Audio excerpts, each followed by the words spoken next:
Canlar, dostlar, hanımefendiler, beyefendiler. Ne haber? Bugün size öyle bir listeyle geldim ki sadece sinemayı değil, çocukluğunuzu, gençliğinizi, hatta kalbinizin tam ortasını hatırlatacak. Bugün hiçbir yerde bulamayacağınız analizlerle buradayım. Evet, senin için hazırladım. Beni yıllardır tanıyorsun, arada böyle şeyler yapıyorum. Şunu baştan söyleyeyim, hepsi Türk filmi. Bakın şimdi onlarca dizi ve film yıllar içerisinde yayınlanıyor. Peki Türk halkı olarak neden sadece belli başlı filmleri seviyoruz? Filmler ve filmler olarak biz ne mi yaptık? Geniş bir sosyal medya taramasıyla adı en çok geçen yerli filmleri tek tek inceledik. Son 50 yılın en çok izlenen yerli filmlerini taradık. Sadece gişe verilerine değil, aynı zamanda bu filmlerin çekim teknikleri ve senaryo dramaturjilerine de odaklanarak kapsamlı bir analiz yaptık. Ve sizler için şu sorunun cevabını bulduk. Türk halkı en çok hangi filmleri seviyor? Tamam, seversin de neden seviyor? Ve karşınızda Türk halkının son 50 yılda en çok sevdiği 15 yerli film. Başlıyoruz. 15 numara. Ne milyonlarca gişe yaptı, ne büyük bir ödül aldı. Ama buna rağmen binlerce kişiye ben de böyle sevmiştim dedirtti. İşte tam da bu yüzden unutulmadığı İncir Reçeli. Film klasik aşk hikayelerinden farklıydı. Aşık olan bir adam var ama karşısındaki ölüme yürüyor. Film halkın bir türlü kavuşulamayan, anlatılamayan, yarım kalan ilişkilerine duygusal bir tercüman oldu. Ben de sevmiştim ama olmadı ya diyen herkesin kalbine oturdu. Halil Sezai'nin karakteri yalnız yaşıyor, senaryo yazamıyor, umutsuz, alkolik ama içten biri. Bu tarz bir karaktere halk yakışıklı diye değil, bizden biri diye tutuldu. Zeynep karakteri hayat dolu, anı yaşayan ama içinde bir sır taşıyan, sana hayatı sevdiren ama kendisi ölüme yakın bir figür. O sırsa toplumumuzda konuşulmayan ama merak edilen bir meseleyi bir karakter üzerinden görünür kıldı. Ve film bunu bağırmadan, dram pornosu yapmadan sessizce yaptı. Şarkıları filmi taşımadı. Film şarkılara ruh kattı. İncir Reçeli kavuşamadık ama güzeldi hissiyatıyla bitti. Çünkü aslında Türk halkı mutlu son sevmezdi. Duygusal tokat severdi. Son sahnede ne alkış vardı ne umut. Sadece sessizlik, sigara ve gözyaşı. İncir Reçeli özellikle 20 ile 35 yaş arası insanlar için bir film değil. Duygusal bir otobiyografi sayfası oldu. Ve Türk halkı kendi anlatamadığı acılarını başkası anlatınca onu baş tacı eder. O yüzden bu film az değil, sessizce izlendi ve derin sevildi. 14 numara.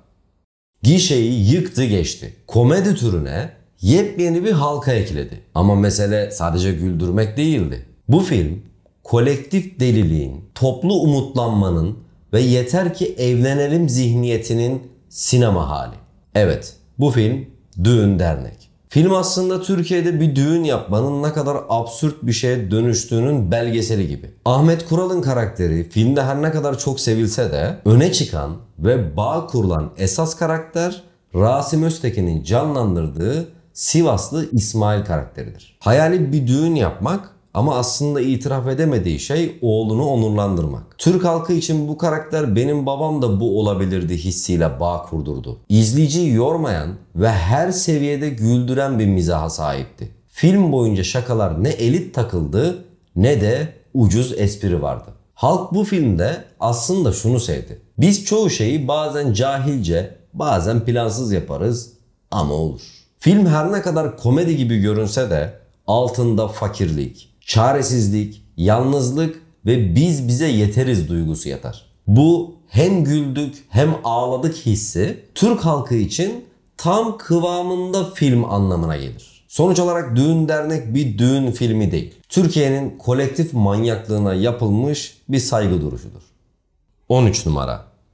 Bir hayattan fazlası acının estetikle buluşması. Müslüm sadece bir biyografi değil, acının müziğe dönüşme hikayesidir. Film Müslüm Gürses'in şöhretinden çok o şöhreti mümkün kılan travmalar anlatır. Babası annesinin gözünün önünde öldürülmüştür. Kendisi genç yaşta büyük bir trafik kazası geçirir ve ölümden döner. İşte bu trajik arka plan onun şarkılarına yansıyan yanık sesi açıklamakta kalmaz. Seyircinin yüreğine saplanır. Film travmayı bir malzeme olarak kullanmadı.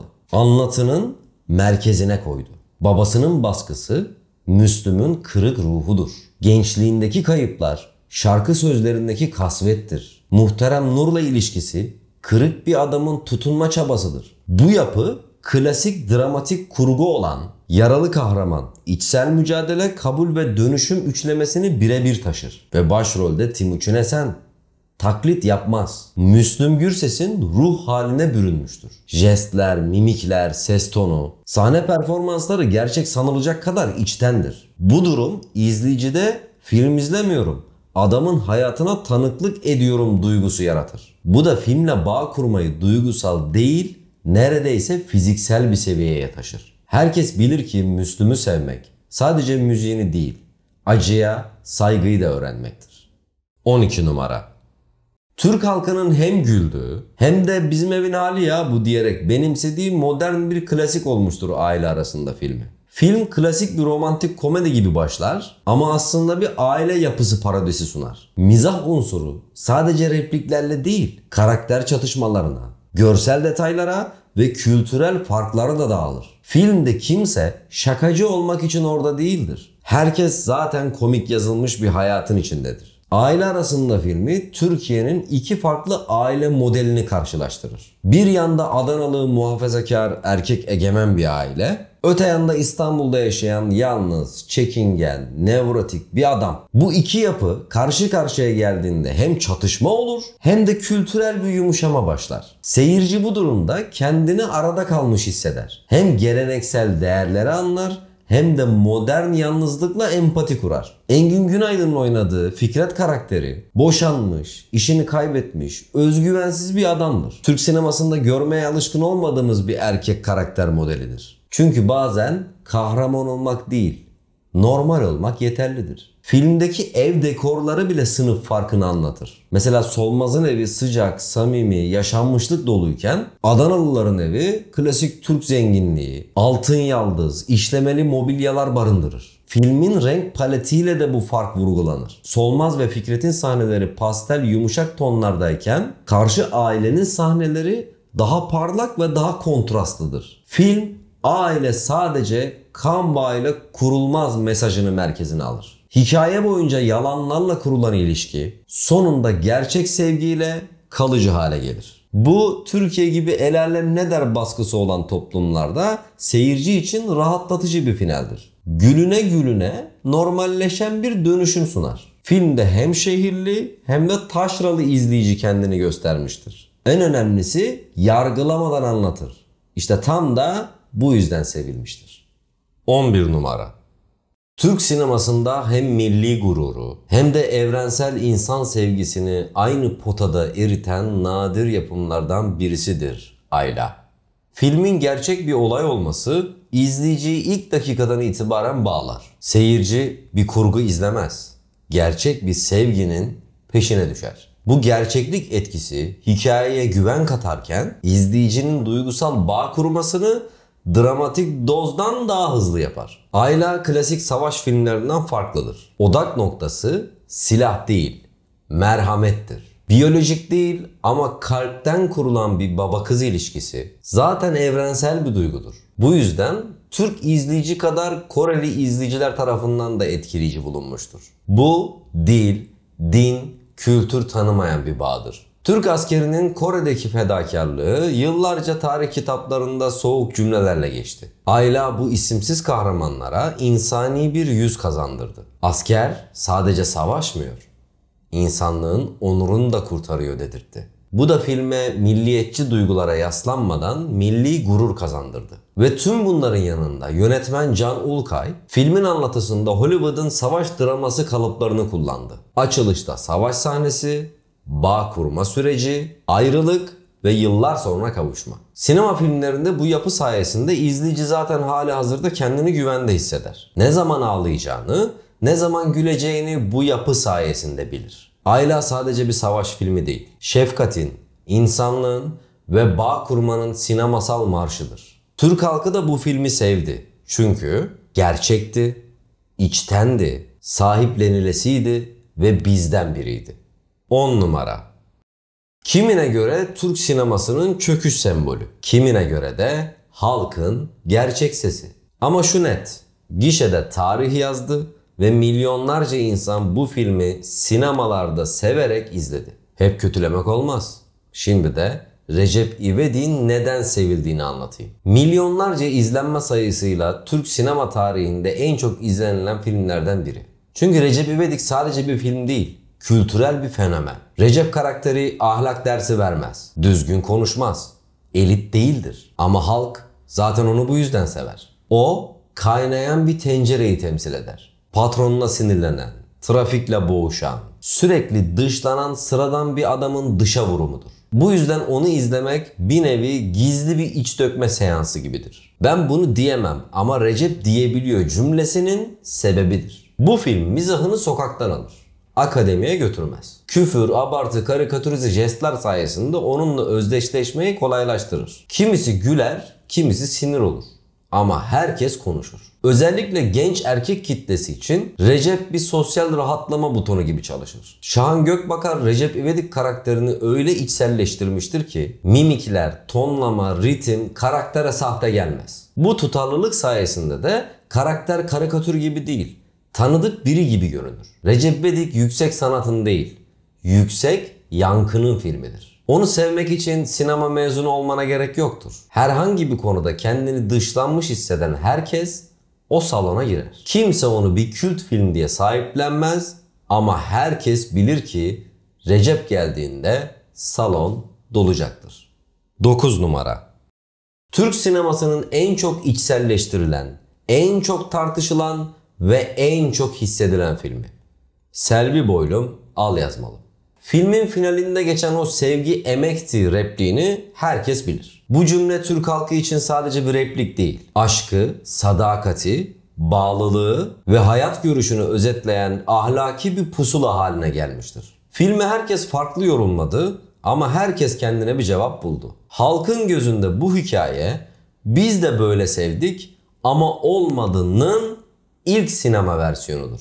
Hikaye Asya'yı sadece bir aşk kadını olarak değil, sorumluluk sahibi, vicdanlı bir anne olarak merkeze aldı. Bu da filmi yalnız kadınlara özel bir duygu alanına dönüştürdü. Kadir İnanır'ın canlandırdığı İlyas'sa halkın içindeki pişman ama gururlu erkek arketipini temsil etti. Türk halkı aşık olmasak da onunla evlenilir hissini Ahmet Mekin'in oynadığı Cemşit karakteriyle yaşadı. Ve böylece film aşk mı emek mi ikilemini evrensel bir tartışmaya dönüştürdü. Doğal ışık, sisli dağlar, tarlalar, sessiz geceler. Filmde her kare sanki nostalji bir kartpostal gibi çalışır. Mekanlar karakterlerin iç dünyasını yansıtır. Uçsuz bucaksız yollar ayrılığı, sakin göl kıyıları bekleyişi, bozkırlarsa duyguların yalın halini anlatır. Cahit Berkay imzalı filmin müziği ise sözsüzdür. Ama her duyguyu tek başına yaşatır. Özetle canlar, Selvi Boylum Al Yazmalım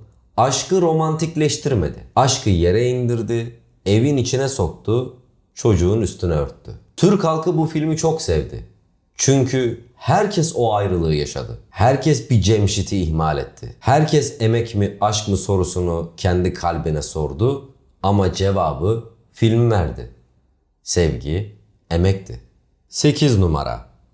Evet, sırada Türk halkının hem gözyaşıyla hem de gururla izlediği ve askerliği beyaz perdeye taşıyan Dağ 2 filmi var. Film terörle mücadele eden askerlerin hikayesini anlatır. Yani romantize edilmiş kahramanlık yerine gerçek çatışma ve gerçek kayıplar vardır. Türk halkı için bu sadece bir aksiyon değil. Şehit haberlerinden tanıdığı çocukların beyaz perdede dirilişiydi. Film bittiğinde birçok izleyici gözyaşıyla ayağa kalktı. Dağ 2'yi bir asker filmi değil, bir vatan filmi olarak gördü. Film sadece bir çatışma değil, savaşın ruhunun insana ne yaptığı sorusunu da soruyordu. Türk sineması bu zamana kadar asker güldürür kafasındayken Dağ 2 bunu tersine çevirdi. Asker bu sefer düşündürdü.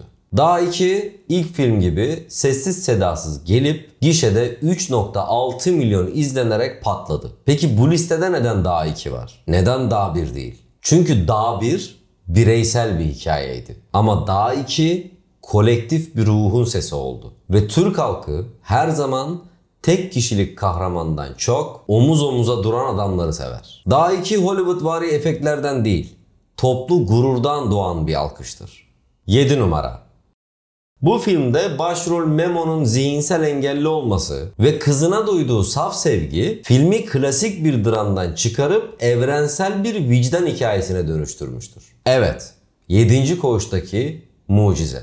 Bu ilişki Doğu toplumlarında kutsal görünen baba figürünü tersine çevirdi. Güçlü değil, korunmaya muhtaç bir baba. Ama sevgisi, karakteri, saf kalbiyle herkesten daha baba bir baba. Filmde adalet sistemi çalışmaz ama insanlık sistemi çalışır. Bu yüzden film hukuki değil, ahlaki bir çözüm sunar. Suçsuz bir adamın haksız yere mahkum edilmesi izleyicide çok temel öfke ve üzüntü uyandırır. Bu hikaye adaletsizlik karşısında bir şey yapamama hissine karşı film boyunca duygusal bir isyan inşa eder. Ancak finalde gelen mucize sadece Memo'nun değil, izleyicinin de içini temizler. Seyirci şunu hisseder: gerçek hayatta olmuyor, bari filmde olsun. 7. Koğuştaki mucize filmi Türk halkının içindeki adalet açlığını baba kız sevgisinin saflığıyla besledi. Seyirci bu filmi sevmedi sadece.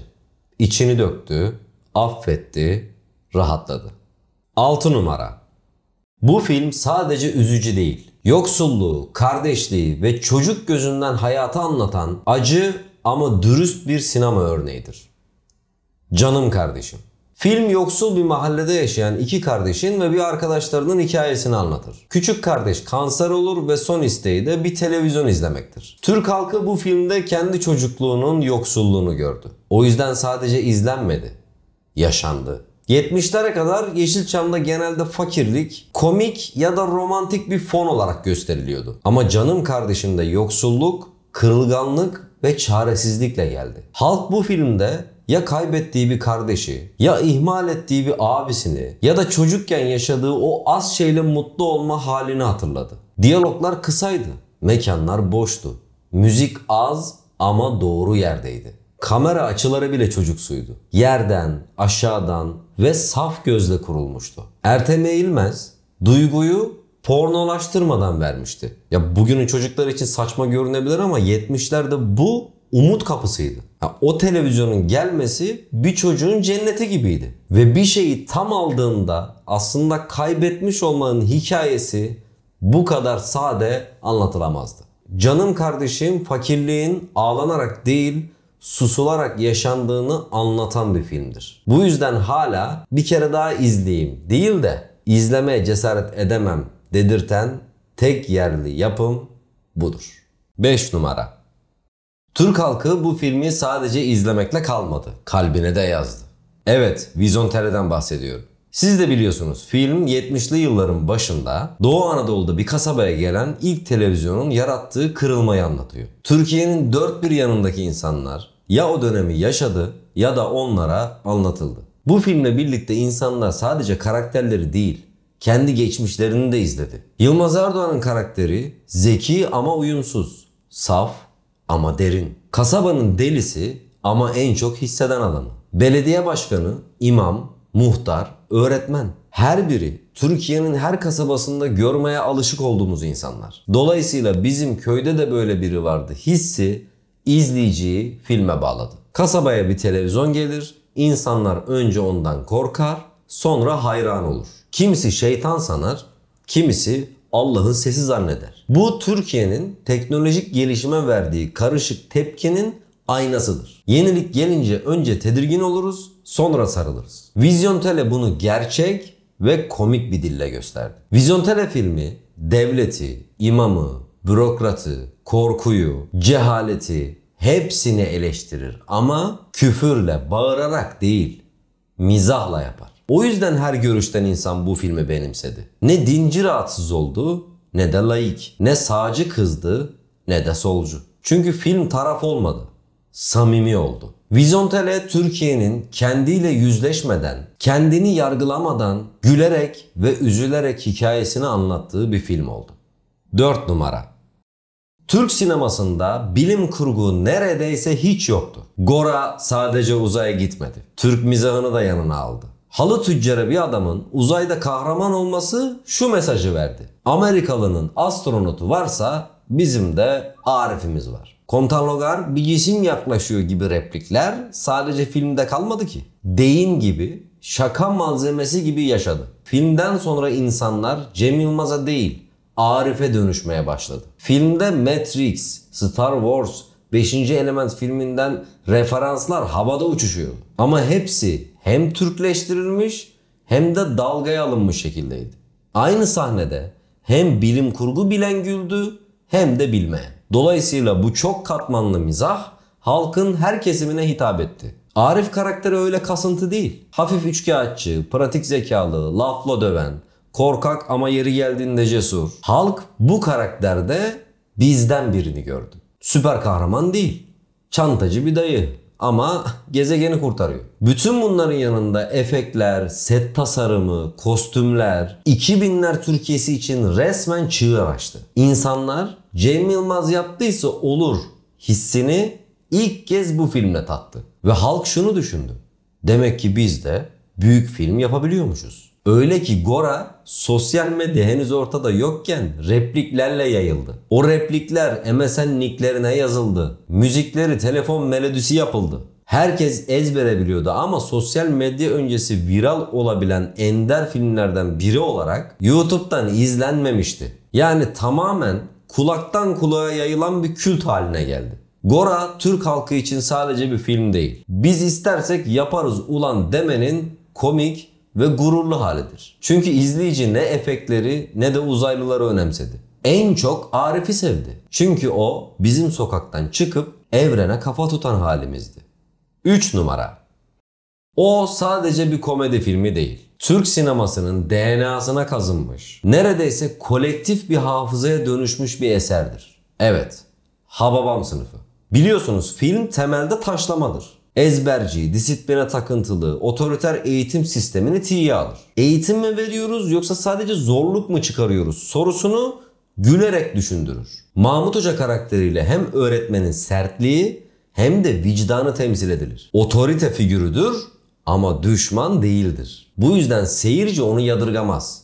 Tam tersi sahiplenir. Filmde her karakter toplumun belirli bir kesimini temsil eder. İnek Şaban saf Anadolu çocuğunu, Damat Ferit zengin ama serseriyi, Güdük Necmi ağzı laf yapan ama içi boş adamı, Hayta İsmail sorumsuzlukta ustayı, Tulum Hayri de şiddete meyilli ama içi pamuk adamı. Bu çeşitlilik seyircinin birine kendini yakın hissetmesini sağlar. Hababam Sınıfı tabii sadece güldürmez, yer yer ağlatır da. Mahmut Hoca'nın ders sahneleri, okulu bırakmak zorunda kalan öğrenciler, vefat eden arkadaşları için tutulan yas. Bu duygular filmi komedi kalıbının ötesine taşır. Seyirci karakterleri bir karikatür değil, gerçek insan olarak hisseder. Film 70'lerde geçer ama verdiği mesaj hala geçerlidir. Zorbalıkla değil, anlayışla eğitilir insan. Bu yüzden her kuşak filme yeniden bağlanır. 80'lerde video kasetle izlenmiştir. 90'larda televizyonda tekrar yayınlanmıştır. Günümüzde de YouTube'da hala milyonlarca izlenmektedir. Özellikle Ertem Eğilmez'in kamerası çok sade ama çok işlevseldir. Sınıf ortamı asla sıkıcı değildir mesela. Sürekli bir devinim, bir ritim vardır. Melih Kibar imzalı müzikler nostaljiyle mizahı harmanlar. İzleyici filmde sadece gülmez, İçini de boşaltır. Günlük hayatın stresini, otoriteye olan tepkisini, gençlik özlemini filmle dışa vurur. Bu yüzden tekrar izlenilebilirliği çok yüksektir. Hababam Sınıfı güldürerek sorgulatan, ağlatarak hatırlatan bir halk filmidir. O sadece bir sinema eseri değil, toplumun kendisiyle kurduğu en tatlı aynalardan biridir. Bu yüzden sadece izlenmez, hatırlanır, sahiplenilir ve nesilden nesile aktarılır. Ve bu yüzden 2000 yılından sonra çekilen hiçbir Hababam Sınıfı filmi bu derinlikte olmadığından hatırlanmaz. 2 numara. O sadece bir ağlatan film değil. Türk toplumunun aile yapısına, kuşak çatışmasına ve travmatik tarihsel belleğine dokunan bir yapı taşıdır. Evet, Babam ve Oğlum. Film 1980 darbesinin hemen ardında başlar. Ana karakter Sadık, sol görüşlü bir gazetecidir ve sistem tarafından ağır şekilde cezalandırılmıştır. Babasıyla olan ideolojik çatışması Türkiye'nin 70'li yıllarda ikiye bölünmüş toplumsal yapısını temsil eder. Baba Hüseyin geleneksel, otoriter ve milliyetçidir. Sadıksa özgürlükçü, sorgulayan ve solcudur. Bu baba oğul arasındaki zıtlık aslında Türkiye'de yıllardır süren fikir ayrılıklarının aile içindeki yansımasıdır. Dikkat edin, zaten yönetmen Çağınırmak büyük olayları hiçbir filminde anlatmaz. Küçük anların içine büyük duygular koyar. Birçok melodram gibi gözyaşı hedeflemez. Karakterlerin geçmişleri, seçimleri ve çaresizlikleri seyircinin gözünde anlam kazanır. Filmde Sadık'ın fiziksel olarak zayıf düşmesi, sembolik olarak toplumun bir kuşağını yitirdiğini simgeler. Bu seyircide acıma değil, anlama duygusu yaratır. Film hem 70'lerde büyümüş kuşaklar tarafından sahiplenildi hem de 2000'lerde genç izleyiciye aktarıldı. Düşün, ben 2005'te vizyona girdiğinde 19 yaşında bir gençken sinemada izlemiştim. 1 numara. Bu film sadece çok izlenmiş bir film değil. Türk sinemasından milat kabul edilen yapımlardan da biridir. Evet, Eşkıya filmi. Peki neden çok sevilmiştir? 1990'ların ortasında Türk sineması krizdedir. Televizyon dizileri sinemanın yerini almaya başlamış, salonlar kapanmaya yüz tutmuştur. Eşkıya ise 2,5 milyon gişe yaparak adeta Türk sineması ölmedi dedirtmiş ve yeni sinema izleyicisini tekrar salona çekmiştir. Bu yönüyle de kültürel bir dönüm noktasıdır. Şener Şen'in canlandırdığı Baran karakteri neredeyse Shakespearevari bir trajedi taşır. Aşkı için ihanete uğramış, 35 yıl hapis yatmış, sonra İstanbul'a gelip bir zamanlar sevdiği kadının oğlunu kurtarmaya çalışan bir klasik trajik kahramandır. Uğur Yücel'in Cumali karakteri ise modern çaresizliğin simgesidir. Suça bulaşmış ama kendi özünde kaybolmuş bir çocuktur. Bu iki karakterin çatışması nesiller arası ahlaki çöküşü ve değişimi sembolize eder. Baran'ın kan davası yerine bağışlamayı seçmesi 90'lar Türkiye'sinde artan mafya, yozlaşma ve hukuksuzluk düzenine karşı ahlaki bir direniştir. Bu yönüyle de halkın vicdanını temsil eder. Baran bir anti kahraman değil, klasik erdemlerin son temsilcisidir. Film doğudan İstanbul'a uzanan bir yolculuktur ama fiziksel olduğu kadar sembolik de bir göç hikayesidir. Baran köyden çıkar ama aslında eski Türkiye'den yeni Türkiye'ye doğru yola çıkmıştır. Filmde İstanbul yozlaşmanın, hızın ve kaybolmuş değerlerin temsilidir. Bu dönüşüm sadece bir karakterin değil, toplumun ahlaki dönüşümünün de alegorisidir. Filmde müzikler son derece bilinçli ve duygusal olarak yüksek dozda kullanılır. Baran'ın duyguları kelimelerle değil, ezgilerle ifade edilir. Eşkıya sadece 90'larda değil, günümüzde de hala konuşuluyor. Çünkü film adalet, aşk, sadakat, ihanete uğramışlık gibi zamanının ötesinde temalar işler. YouTube'da yorumları hala aktiftir, hala caps'leri yapılır ve replikleri dillerden düşmez. Evet, peki bu 15 filmin ortak noktaları neler? Neden bu 15 film Türk halkı tarafından bu kadar çok sevildi? Çünkü bu filmlere dikkat edin. Bir şekilde hep kaybetme korkusu var. Kimisi sevgiliyi, kimisi evladı, kimisi geçmişi, kimisi memleketi. Hepsinde izleyicinin hayatından sahneler var. Hepsi de duyguyu abartmadan ama doğrudan veriyor. Aşırı dramatize yok. Samimiyetle tokat atıyor. Ve işte bu yüzden Türk halkı aslında sinemada büyük efektleri, gösterişli replikleri değil, kendi hayatından bir damla gerçeği arıyor. Bu 15 film ağlatırken geçmişimizi, güldürürken halimizi, düşündürürken de yaramızı gösterdi. Belki de o yüzden bu kadar çok sevdik. Çünkü bu hikayeleri izlerken sadece filmi değil, kendimizi izledik. Abone olmayı, beğenmeyi unutmayın. Seviliyorsunuz.